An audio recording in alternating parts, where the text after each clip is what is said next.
So if I go over to the first section, which is kind of like it's page 15, and it sets out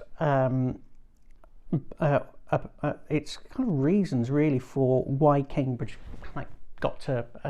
where it was. Something I featured in 4 years ago in 2016, just after the EU referendum, and I made a series of videos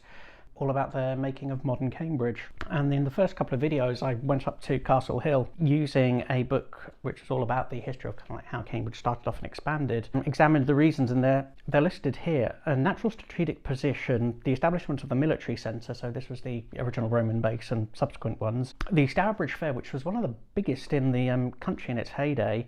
and then obviously the founding of the religious houses, the evolution of the university, and then the later industrial undertakings. And then in the page over it continues to talk about how the town developed. We move further on, and as we kind of see, the population increases. When we look at the population and we look at the table, we see for the Cambridge Metropolitan Borough, the population increased from 50,453 up to 66,789 in the space of 30 years, which actually is a very significant increase in terms of percentage terms. But actually what we didn't see with the surrounding districts is kind of a corresponding increase in population, which shows, amongst other things, there must have been at least some movement from rural to urban areas, but this was also of a time where there was also emigration to the colonies and to the empire. One of the major features of this regional plan, it does a lot of consolidation, well certainly it does in my opinion anyway, and what it does is it covers and states kind of where it was at the time of it being reported, and it states that the region was exceptionally well served by railways, as it was then, 8 lines converging on the town, whereas we think of it today, in the grand scheme of things, it's a lot less than that. It's probably about half that. So you've got the line coming in from King's Lynn, you've got the line coming in from the east, and then you've got 2 lines, one going out to London Liverpool Street and one going to London King's Cross, and that's it.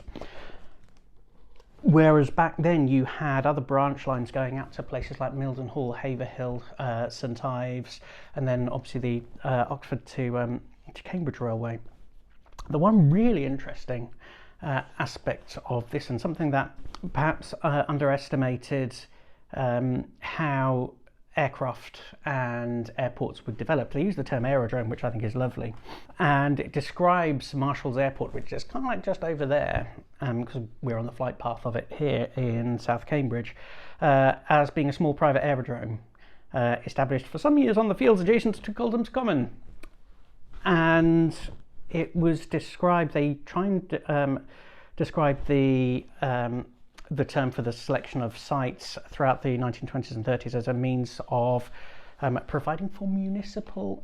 airports, whereas today perhaps we're more familiar with the the likes of Heathrow and Gatwick, the big intercontinental airports, and yet the news that we have today is that the airlines are now formally proposing requests to the Chancellor of the Exchequer for bailouts, and yet one thing that we don't know is what society is going to be and look like, and what its values are going to be, and what its new demands are going to be once we're through this. Because one of the things that is happening at the moment is that lots and lots of people are using video conferencing tools, and they're using them en masse. And one of the things that makes me wonder is how many people and how many firms and organisations are going to say, well, actually, we don't need to have these big conferences and big international meetings in the way that we used to. So what's that going to mean for demand for these aviation for aviation fuel, amongst other things, in the face of the climate emergency.